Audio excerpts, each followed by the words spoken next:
Assista agora à entrevista com o tema O Silêncio como Necessidade Psicológica. Confira.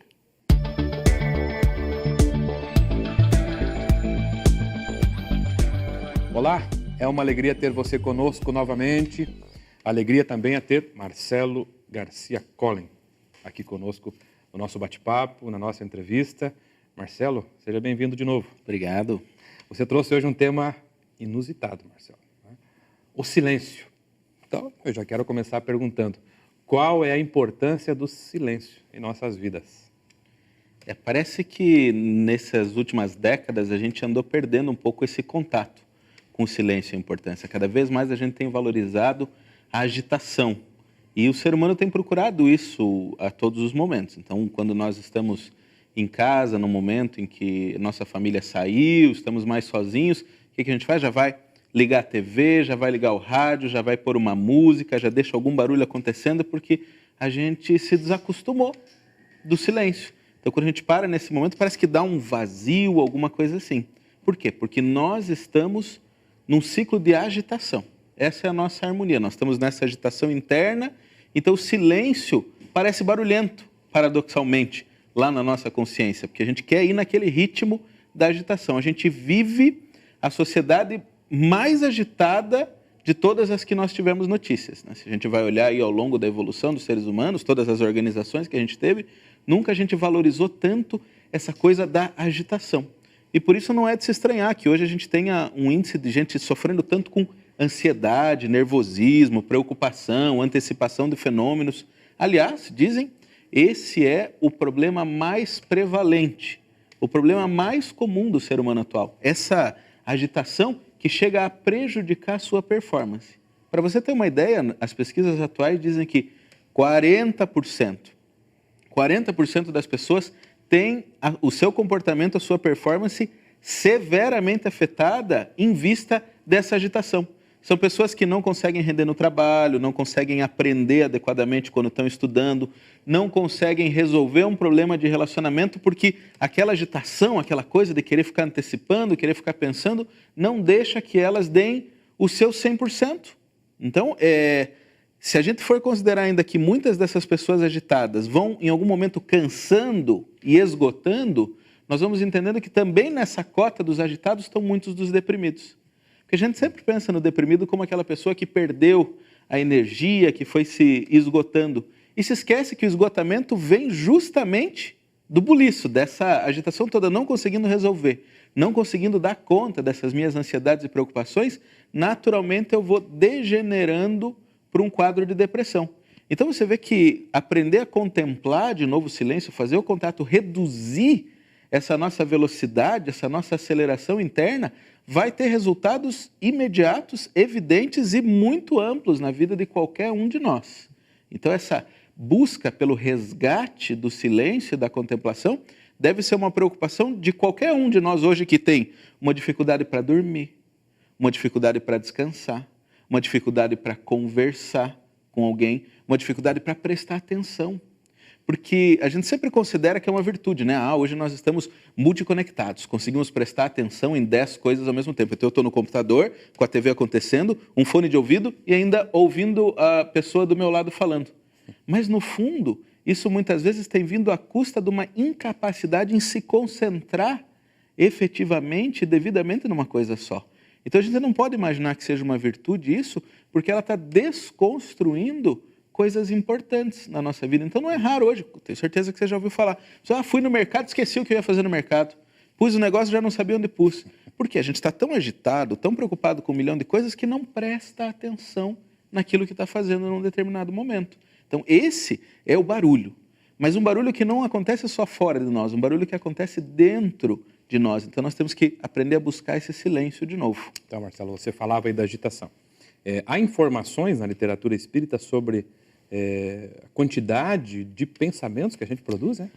Joana de Ângeles fez, não sei como é que ela contou, né? Como é que ela fez esse estudo para saber, mas diz que a gente faz 60 mil pensamentos por dia, depois ela foi evoluindo um pouco mais e algumas obras depois vem falar em 100 mil pensamentos por dia, levando a crer que nós somos seres que estamos cada vez entulhando mais a nossa cabeça com coisas. Essa agitação, né, tem feito com que a gente produza muitos pensamentos, mas naturalmente vamos perdendo um pouquinho a conexão entre eles, porque quantidade frequentemente vem em detrimento da nossa qualidade e da tranquilidade.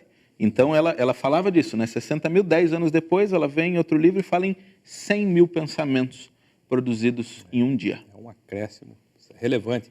Então você atribui também a insônia. A insônia é um problema prevalente na nossa comunidade? É muito comum, é muito comum. Mais ou menos 1/4 das pessoas, 25% das pessoas, queixa da qualidade do seu sono. Não necessariamente da quantidade de sono que tem, mas como é que a gente avalia insônia? Insônia não é se eu dormir 1 hora, 2 horas, 3 horas, é se eu conseguir acordar descansado. Pelo menos 25% das pessoas, a maior parte dos dias, sente que acorda como se não tivesse conseguido dormir. Esse é um dado assim recorrente, né? Porque qualquer um de nós tem um dia que não dormiu bem, né? Mas a maior parte dos dias... E tem relação com a aceleração do pensamento, isso? Naturalmente que tem... a pessoa deita lá, né? E aqueles 1000 pensamentos que vão correndo vão ativando. Pai, tu começa a pensar tudo, né, Marcelo? Você é assim também? Se a gente não faz um preparo, porque a gente vem de um dia com essas todas as atividades que a gente falou que vai acumulando no dia a dia. E depois de tudo isso, ainda assistimos TV, vamos à internet, olhamos, estimulamos muito os nossos olhos e a gente espera deitar e dormir como uma pedra. E não é assim que as coisas acontecem. É necessário o que se chama de higiene do sono. Nós precisamos ir preparando o nosso sono. Então, um ser humano normal, como qualquer um de nós, precisa em torno de 90 minutos para conseguir embalar o seu sono. Então, daquela agitação, se for direto para a cama, vai demorar 1h30 para conseguir dormir. Então, essa 1h30 tem que ser de preparação e diminuindo gradativamente as nossas atividades e diminuindo a estimulação através de luzes, e a TV hoje produz lá 100 milhões de tipos de luzes que fica estimulando. Então, olhar a TV antes de dormir, principalmente para quem já tem essa tendência, a dificuldade é certeza de que não vai conseguir dormir bem depois. Mas nem o programa Vida em Foco? Por isso o programa Minha Vida em Foco vai ao ar na TV de manhã, para a gente poder se estimular e acordar bem. Tá certo. A gente já volta, Marcelo, vai fazer um breve intervalo, tem mais perguntas aqui. Fique conosco. Aguarde um instante só. Vamos para um breve intervalo e logo voltaremos com a segunda parte da entrevista. Não saia daí.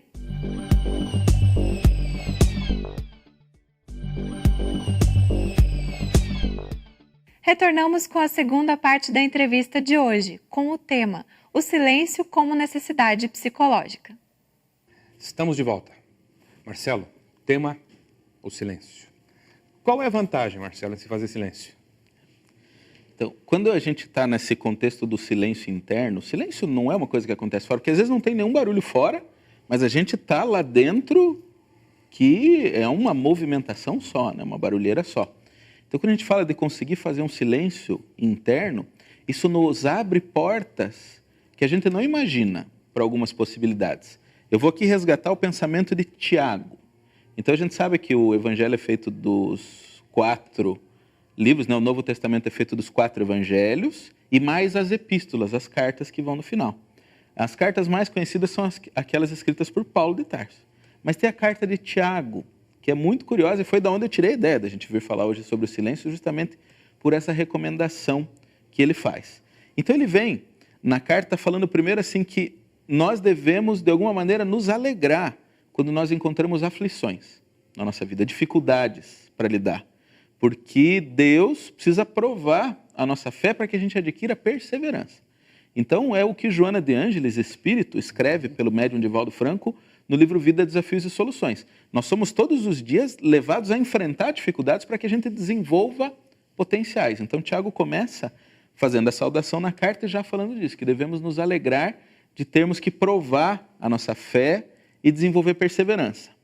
Daí ele começa uma construção de raciocínio muito bonito, falando a respeito da palavra. Então nós temos que lembrar que na cultura judaica, onde Tiago estava bem mergulhado, e esse Tiago é o Tiago, irmão do Mateus mesmo, Tiago, filho do Alfeu, provavelmente que fez a carta. Existe dúvida na história, mas eu conhecendo do livro Paulo e Estevão, sabendo que o único Tiago que estava vivo, na hora que começaram a ser feitas as cartas por Paulo, era o Tiago, filho do Alfeu, então não era o Zebedeu. O Zebedeu já tinha sido decapitado, né? Então está aí uma oportunidade que que a gente tem de entender um pouco melhor. Então ele está falando da palavra. E a palavra de Deus, né, é a lei que está dentro do coração de cada um de nós. Então ele vai fazendo essa construção. As tentações, os pensamentos ruins, vêm em virtude da nossa cobiça, do nosso apego às coisas materiais. E elas não vêm de Deus no primeiro momento, mas sim de dentro de nós. E daí a gente vai tentando entender, mas o que será que Tiago está querendo falar com isso? Daí ele esclarece ali na frente. Mas Deus implanta em nós a sua palavra. Nunca tinha prestado atenção nessa passagem. Como assim Deus implanta em nós a sua palavra? A gente está aqui, de repente a palavra é implantada em nós. Os espíritas estão muito habituados a isso com uma outra linguagem, né? Nós somos intuídos todos os dias. Nós recebemos intuições dos amigos espirituais que convivem conosco, daqueles espíritos interessados no nosso sucesso que querem nos ajudar. A gente frequentemente lembra das influenciações espirituais quando diz assim, se eu fiz isso é porque um espírito ruim me instigou a fazer o mal. Não, esse normalmente é o mal que nós temos dentro de nós mesmos. Mas esquecemos que tem espíritos interessados no nosso bem e que eles implantam em nós a palavra e daí a gente age a partir da palavra. Então a gente tem aquela intuição, aquele impulso que nos é dado para que a gente acerte em alguns momentos. E aí que Tiago vai trazer uma recomendação. Nós precisamos estar prontos para ouvir. E no momento em que a gente fala muito, faz muito barulho, a primeira coisa que a gente perde é a nossa capacidade de ouvir.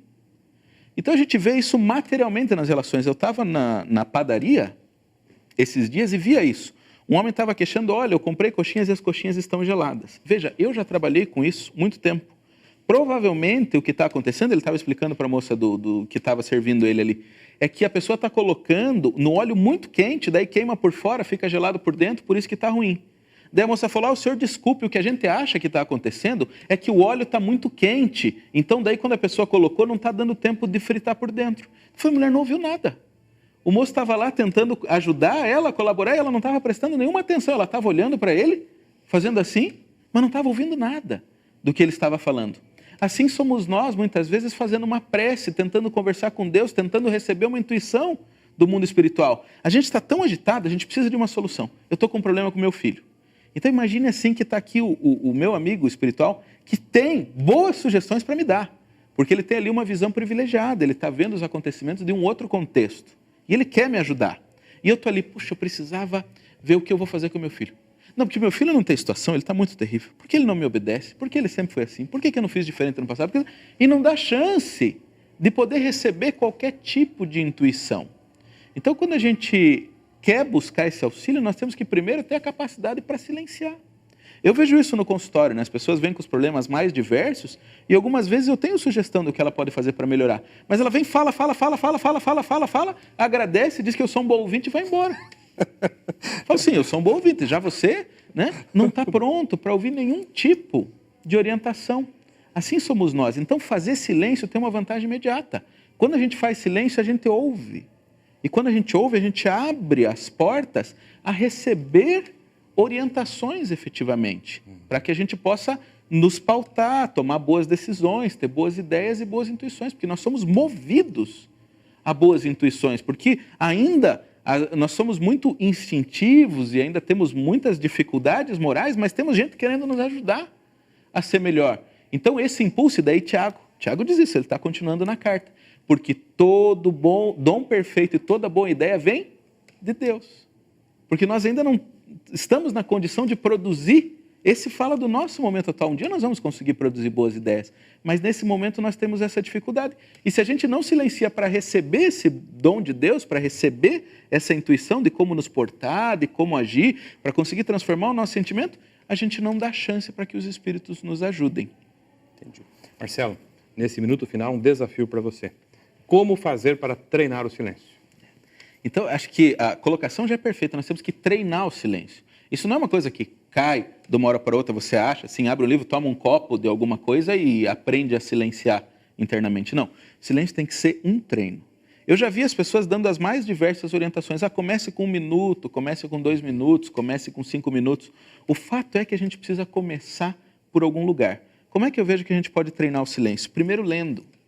a gente tem muita dificuldade para ficar paradinho e fazer um silêncio interno. Os nossos pensamentos estão muito agitados. Então, vamos concentrar em alguma coisa. Pegue uma palavra, uma página elucidativa. Pode ser uma página do Evangelho, uma página de um outro livro, pode ser uma dessas mensagens que vem em folhetinhos, e deguste, e aprecie, leia com calma, não daquele jeito que a gente lê, pula um parágrafo, nem percebe que pulou um parágrafo, não sabe se virou a página, não virou, onde é que está no texto. Não. Lê saboreando aquilo que você está lendo, treina esse desacelerar, especialmente antes de dormir, já que a gente falou da importância para conseguir o silêncio e uma boa noite de sono. Então, antes de dormir, toma um livro, vai lá, começa com 1 minuto, 2 minutos, 5 minutos, daqui a pouco você consegue fazer meia hora de uma leitura, mas uma leitura que te conforte e que te desacelere. O Espiritismo tem uma série de livros que pode ajudar, mas tem muitos outros em tantos lugares com boas mensagens. Então, vamos treinar lendo, é minha sugestão, porque daí o nosso olhinho fica preocupado, o nosso pensamento vai aprendendo a ficar unilinear e vai se fazendo um silêncio dentro de nós. E a outra coisa é, pare para ouvir as pessoas. Não fique pensando o que você vai responder a seguir. Pare para ouvir. Se alguém está falando com você, diga assim, não vou responder agora, eu vou ouvir primeiro, daí vou pensar e depois vou responder. São 2 dicas práticas que eu posso dar para a gente começar amanhã mesmo ou hoje mesmo a treinar o nosso silêncio interno. Marcelo, muito obrigado. Nosso tempo acabou, infelizmente, né? Nossa gratidão pela sua participação em nosso programa. A você que já é um membro nato, né, da equipe do programa Vida em Foco. E a você que nos acompanhou, permaneça conosco, porque o programa ainda traz o Espiritismo Esclarece e Pérolas do Evangelho. Muito obrigado.